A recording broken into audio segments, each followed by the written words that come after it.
Can you hear me okay? Yeah. So we've now got time for some questions for Aseem and Lynda. Far away.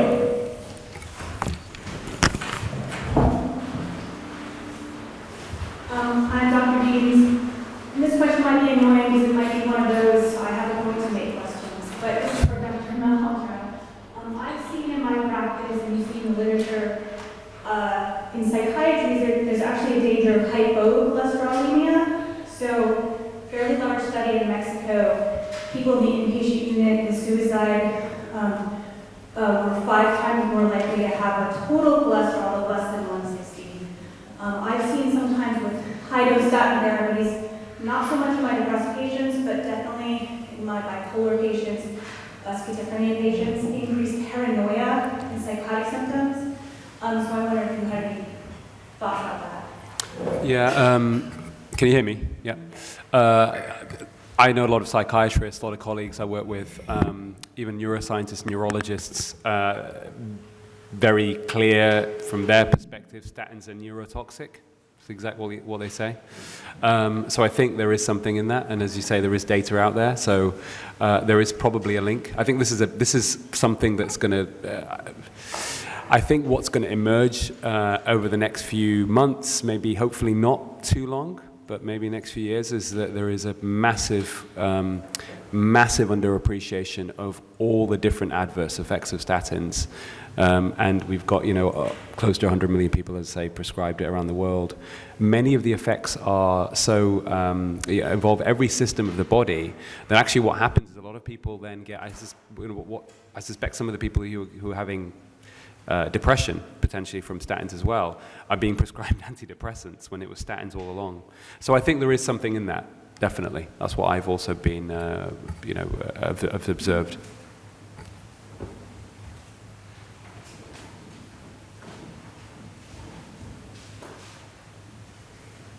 Thank you both. Those are both excellent presentations. Lynda, question for you. In the bicarbonate dosing, was it just once a day? Was it with every meal?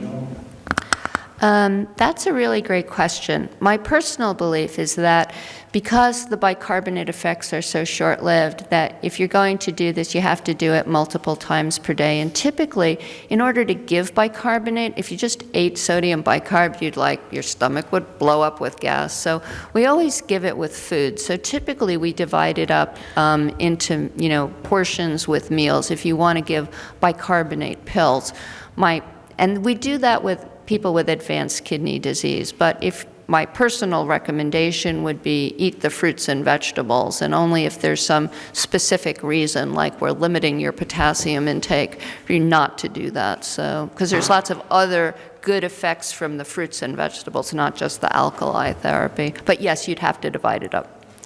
Thank you. I actually take a little bicarbonate every day in the morning. There was an interesting side effect of improved alertness, which could be not truly there.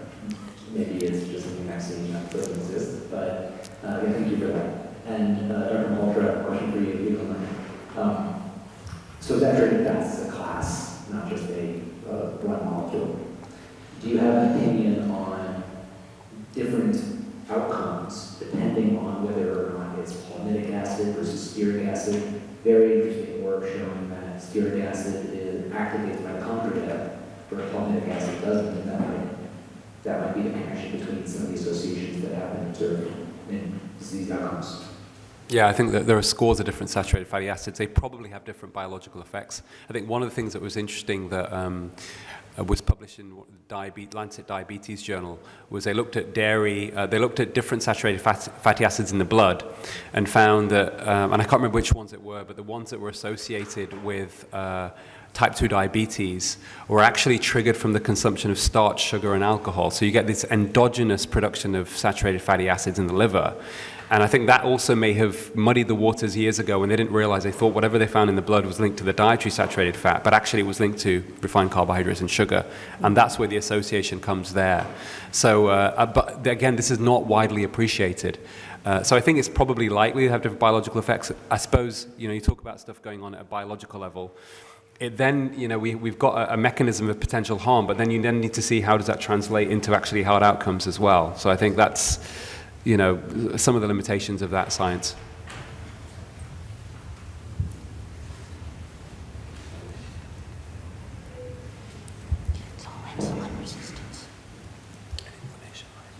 I have a question for Dr. Frassetto.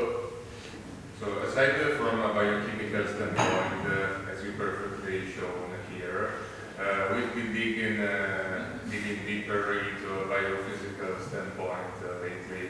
So I'd love to know your opinion, which gives us at least other two mechanisms about acid reactants. First of all, we know that near an hydrophilic surface, such as cell membranes, we can find highly organized water, which is well structured, negatively charged water that build up the membrane potential. Thus, an acid overload, which means an excess of protons, can eat such an exclusion zone and then limit our membrane potential that is crucial for health. And this is the first mechanism, a side mechanism for what acid balancing would work. And the other thing is about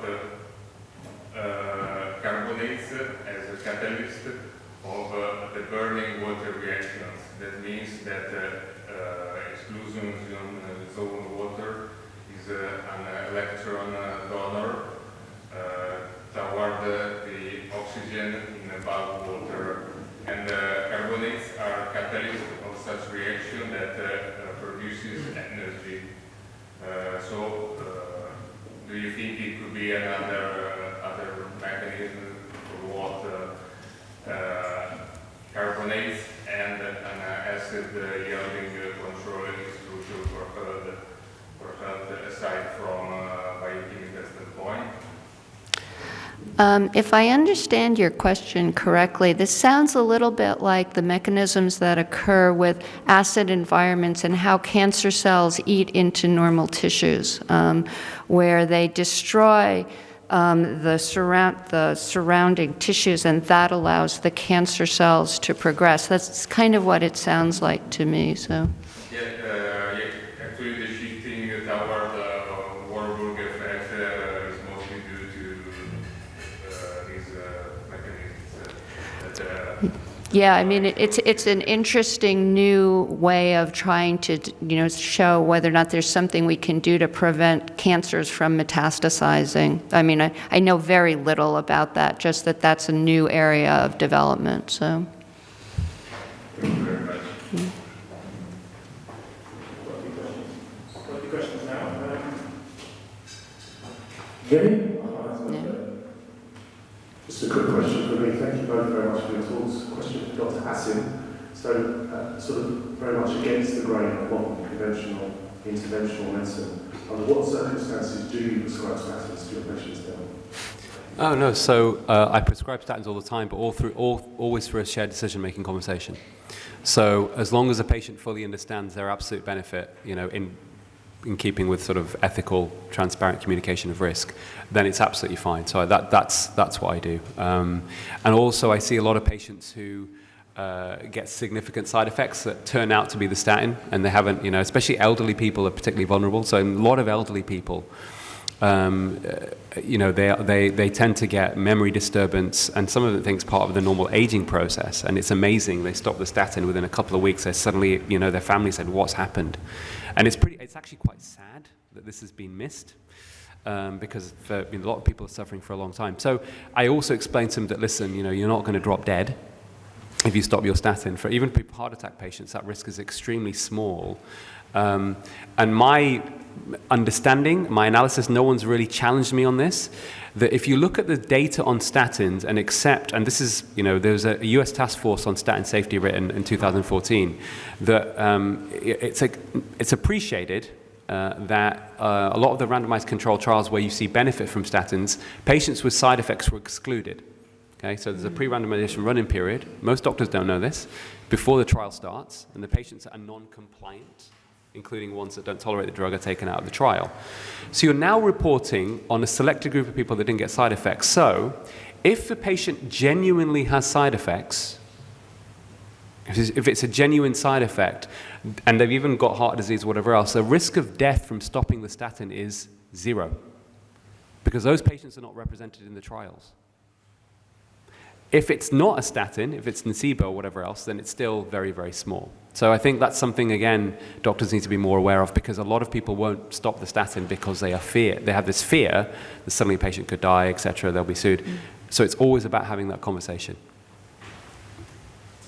Yeah, good question. Let us ask a quick question. In some respects, there's probably a difference in opinion as to the macronutrient profile of a dietary recommendation from yourselves. So I'd like to pose a question around when we do have existing evidence of populations around the world that have a significant carbohydrate consumption. I think there was a paper last year about the Somali hunter-gatherer tribe in Bolivia who had about 70% carbohydrate as part of their diet, who have the healthiest cardiovascular, metabolic health of any humans on the planet. So very quickly, can I answer that first? So I think it's quality of carbohydrates as well. And in fact, in my book, I will talk about that, because can you be vegetarian and follow this plan? Absolutely yes, and it's not having a lot of the refined stuff. To counter that as well, there are populations which have very, very high fat diets that go into heart disease. So Eskimos, Inuits, Maasai, 70-80% fat. They're literally ketogenic, and they have no heart disease, and they have normal lifespan. So I think what's needed, and I think that's something I'm working on as well, I think that in terms of disease reversal, heart disease, I think that's going to be the new area of interest. We need a head-to-head and comparison. I think Dean Ornish has done some really good work.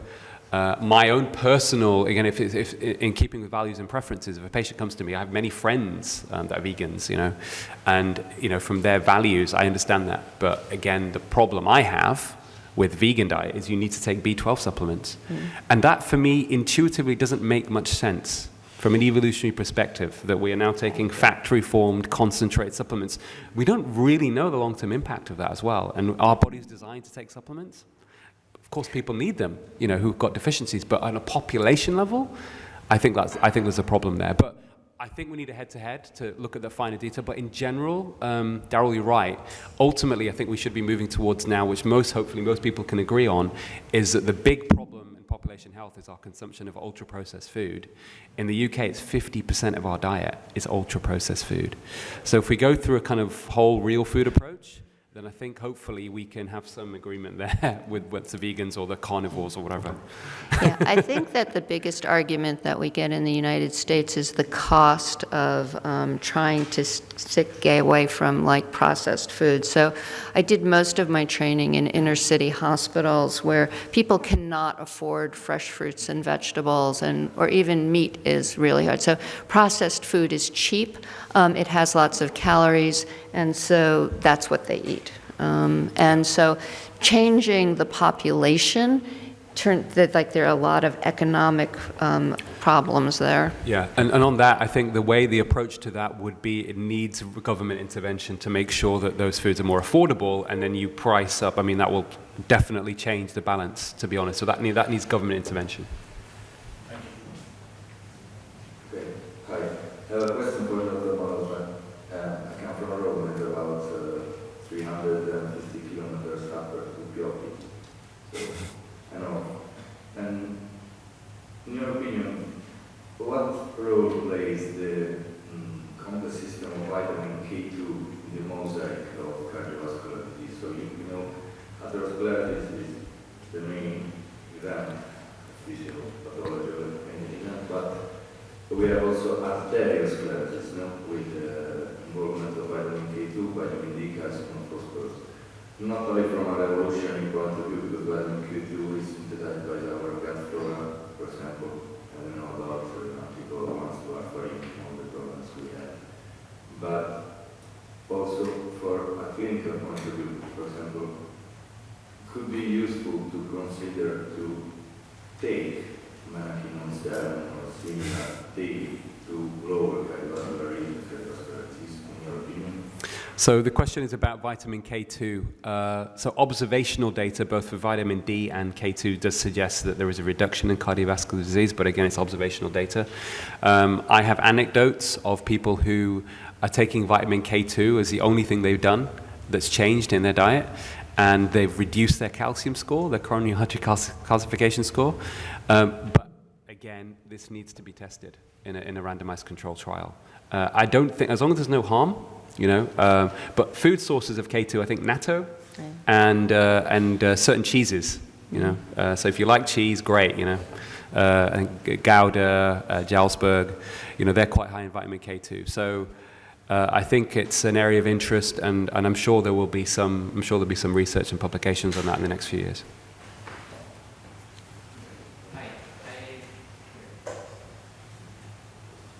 I have a question for Professor Malhorta.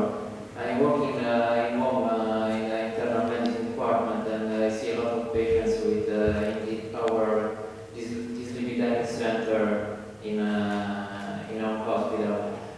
I live in a dualism. I'm about lowering is better, especially for LDL. Now the latest American guidelines Crazy. tells us that the lower Madness. is better. Madness, but I'm sorry. This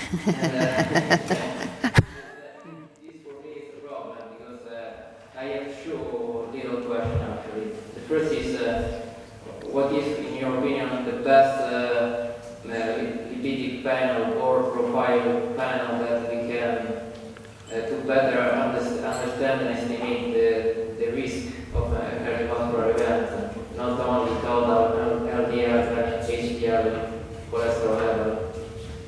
And then the second one is the problem now is statins, but probably in the next few years the anti-monoclonal antibodies against PCSK9, for example, maybe could be dangerous. I don't know, because I'm seeing patients with 10 to 15, 20 of LDL cholesterol with those drugs, from 200 to 50 to 40 LDL levels. So I think that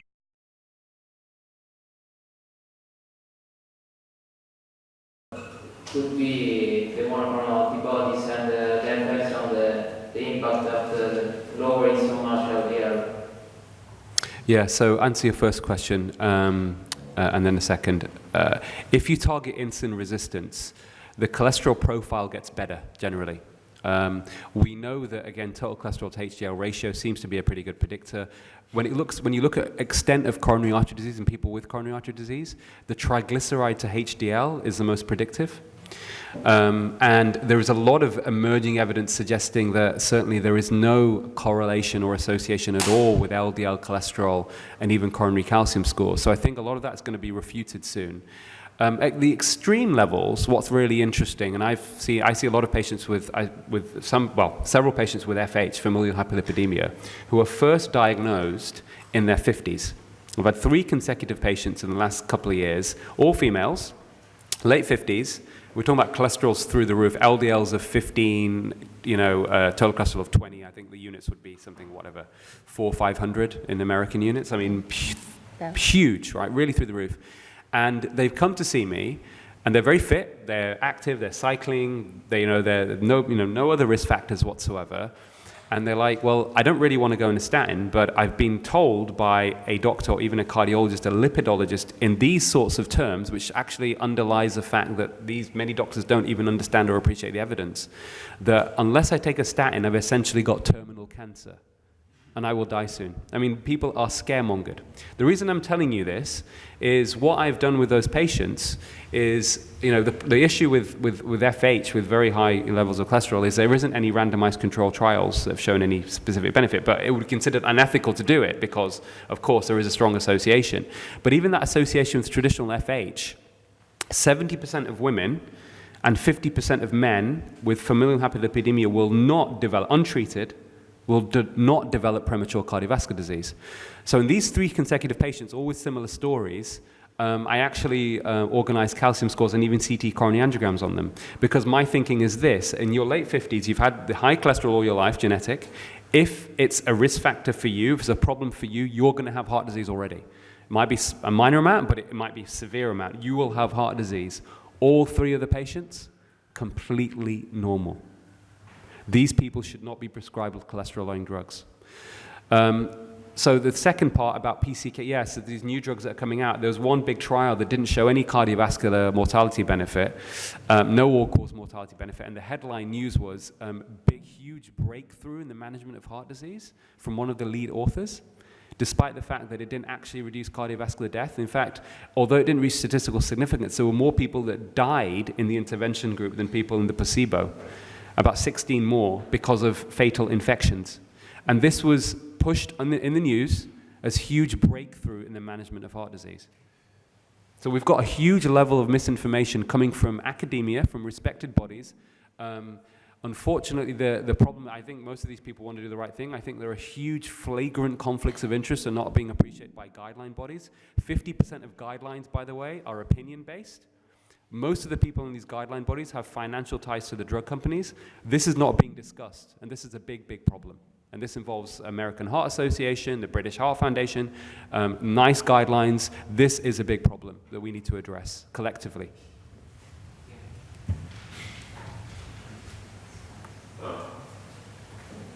Thank you for your analysis of the statin story. Really very compelling. I have a question. You talked about the side effect affecting muscle. Does that also weaken heart muscle? Heart is muscle. The second point I've got to ask you about, comment on the idea that we now have many of the margarines on the supermarket shelves advertising the benefits of reducing cholesterol because they contain statin. Could you comment on that? In terms of heart muscle impairment, I don't think there's any hard data. I know that there is a relative, if you've got severe left ventricular impairment, then there is a relative contraindication with statin. So there could be something there. The muscle symptoms thing, very quickly before we move on to the next thing, is actually the most common symptom. And it's estimated from a US task force that we think about 29% of all patients on statins will suffer significant muscle symptoms, weakness or cramps. That's a huge amount of people, 29%. Right, and actually I'm going to say that we rarely use statins with advanced renal disease because they're even more likely to have side effects than somebody whose kidney function is even better. So yeah, there's a very good, if you're interested about the side effect stuff, a very good open access article published on the, interestingly, American College of Cardiology website, but again, didn't get publicity, called Statin Intolerance Not a Myth. And if you look at that article, there's actually a list of people that are much more likely to get significant side effects from statins, but it actually ends up being a huge amount of the population. So if you're over 70, have a low BMI, if you're female, if you're Asian, if you have vitamin D deficiency, all of these people are listed in a table who are likely to get significant side effects from statins. Yeah, this is not well publicized, and of course in the real world, these are a lot of people that we see.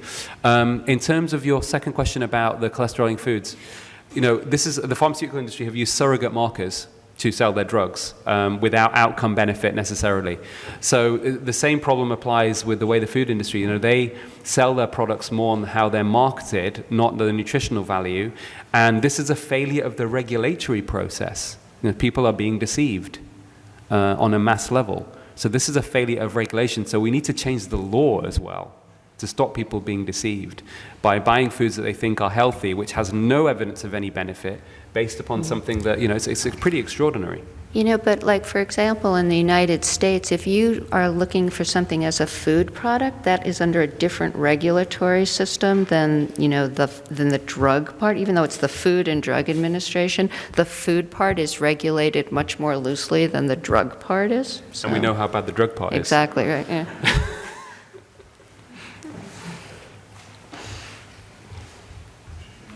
Now, somebody in the back over there? Last question, yeah.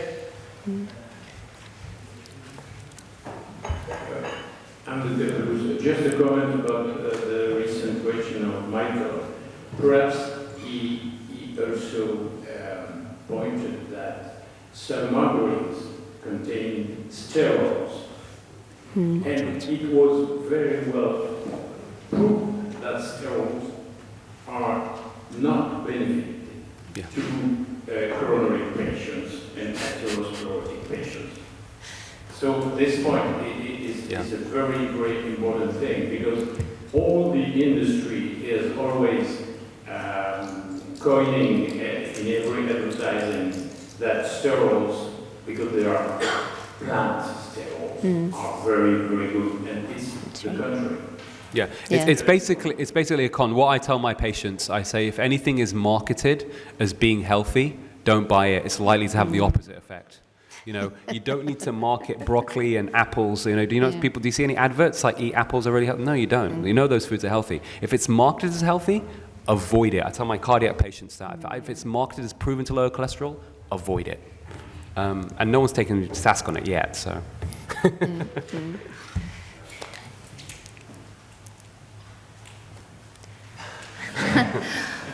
What's our schedule? About 4 seconds. Very, really shortly, just to dynamize the controversy about statins. For patients, in my experience, for patients, the critical period to stop is after a coronary or another stroke or another cardiovascular event.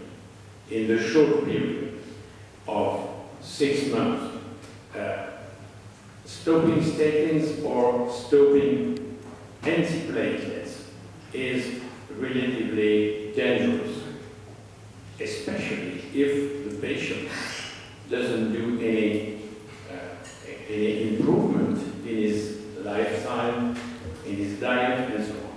So there is a critical period, and this is the proof that statins are not lowering cholesterol.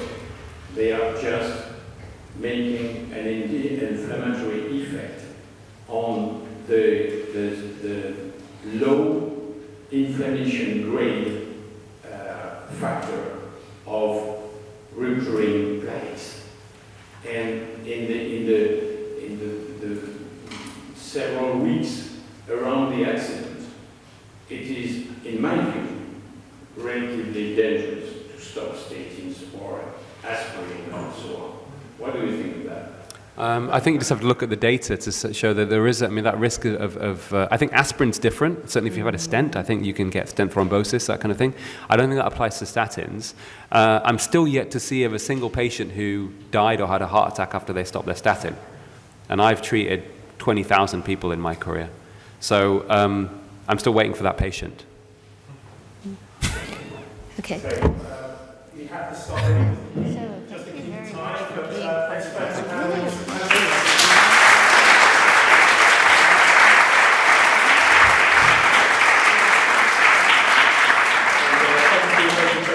So at this point, we're going to do something which is extremely helpful. We're going to do a little movement. We're going to work up your appetite for lunch. One interesting fact is that lipoprotein lipase is an enzyme released to break down circulating fats in the blood, including triglycerides. And the only way they activate it is by a muscle contraction. So just from a sitting to standing of lowering will actually break down triglycerides immediately. No food can do that. So if you can all stand. Okay. My name is Darryl Edwards, for those who don't know me.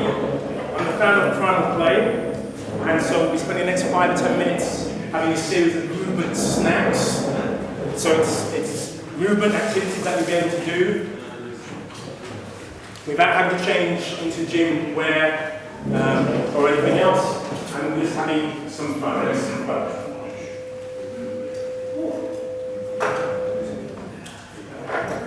Okay, so everybody's here, please.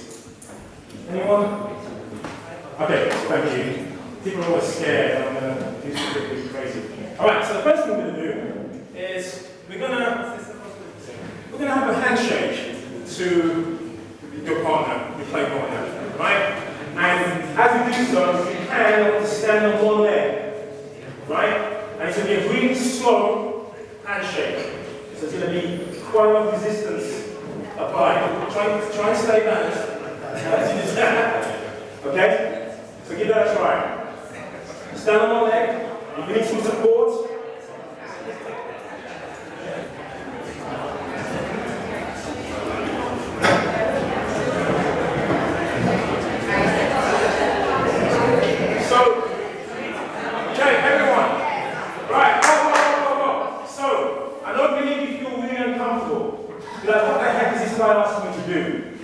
Many of you are going to go through the motions, right? What's this about?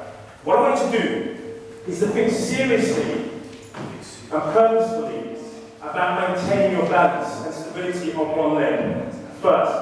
Secondly, you want to be working as if you're handshaking through treacle.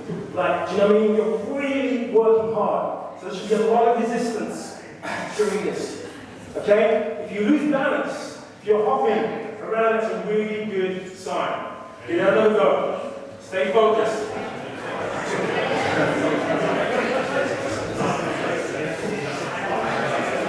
Up and down. Just up and down, just up and down.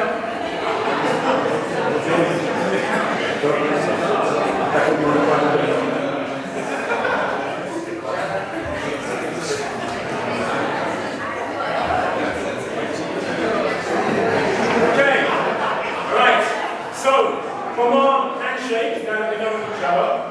We're going to go to an arm wrestle. Okay? Standing, arm wrestle. Okay, so just. Alright. I've actually glued it to the floor, that's why I'm doing a better job of this. Alright, so. Alright, it's going to be back and forth. Like so. Okay? So again, you may start losing balance, make it difficult for you to maintain core stability. Change hand, change arm.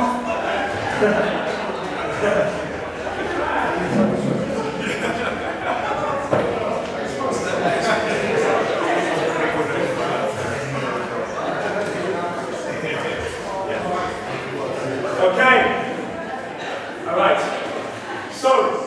I'll be talking about this in further detail during my talk, but muscle contraction is one of the most powerful agents available to the human body in terms of affecting pretty much everything we're trying to address today in all the talks. Muscle contraction actually has an impact on all of those areas, interestingly. So that's why resistance is an important part of our play regimen. Okay? So, what we're going to do now is to focus on reaction time, on speed, and more importantly, on a game all play as kids. So this is called primal play tag. So you all remember playing tag or catch or it. This is a version that's suitable for everyone to play. So we're going to stand fairly close to each other, and we're going to tag between the hip and the knee. Okay? And we're going to play at the same time. So just don't forget. It's going to be like so. Yeah, so remember, limited in space. Okay, so I can do this, but, alright, so I want to stay fairly close. Okay, good, so that's, again, alright? So the first time to 10, we're going to watch. Go!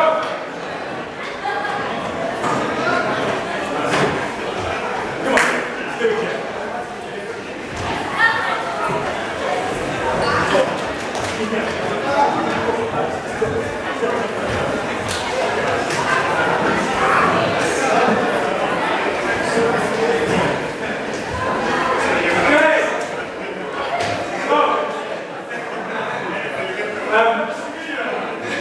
There's an unfortunate downside to exercise, which is that you don't spend much time laughing, or smiling, or having fun.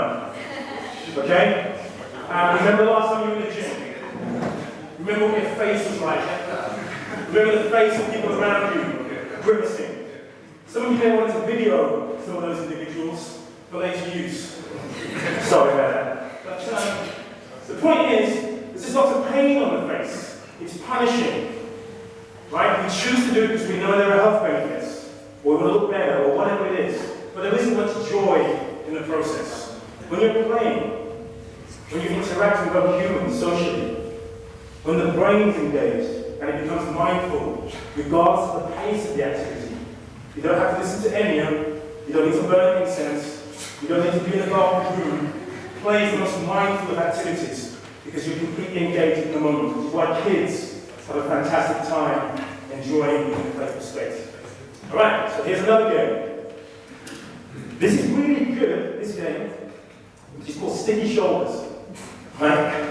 This game is fantastic for reversing or reducing cognitive decline, improving hippocampal volume.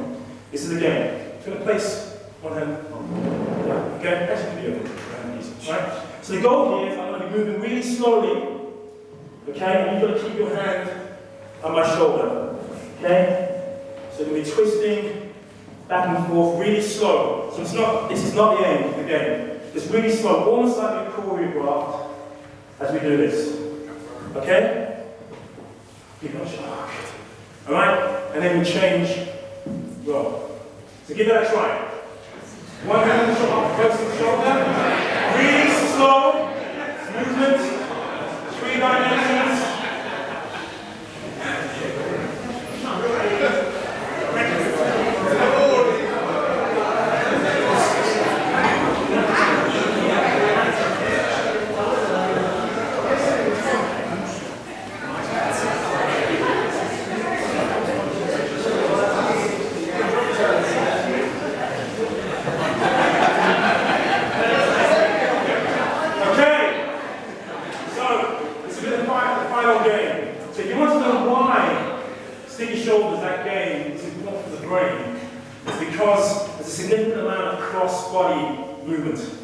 Which enhances left-right brain communication. And if we had an fMRI scan, there was more brain activity based on this type of movement pattern, left-right and rotational, than pretty much any other movement pattern you can engage in. So one of the reasons when we walk opposite contralaterally. Right, that's the reason why. So the final game. Should we do something to really pick up the heart rate? Yeah? Okay. So, stand, nice, stable stance. Okay? Nice, asymmetrically. Hands like so. Okay? It's going to be a push-pull. So the big thing about this is you can both regulate your pace and the amount of resistance required. So less resistance. So it's just going to be like so. Okay? And then a bit more resistance as we speed up. So enough resistance to be able to keep speed. Okay? So, start off nice and slow, and grinding, and get to a speed where you can maximize resistance plus aerobic activity. Okay?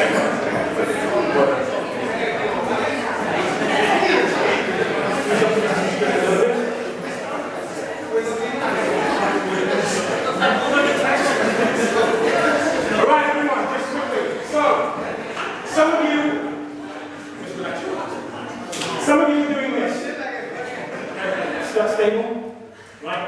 For you to get faster, some of you are doing this. Ready?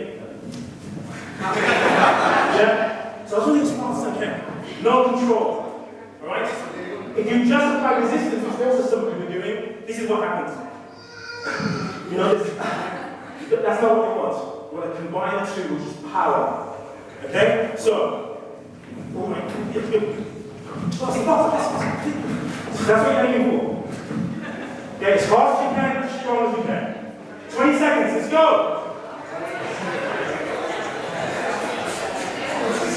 19, 18, 17, 16, 15, 14, 13, 12, 11, 10, go, 9, 8, 7, 6, keep going, 5, 4, 3, 6,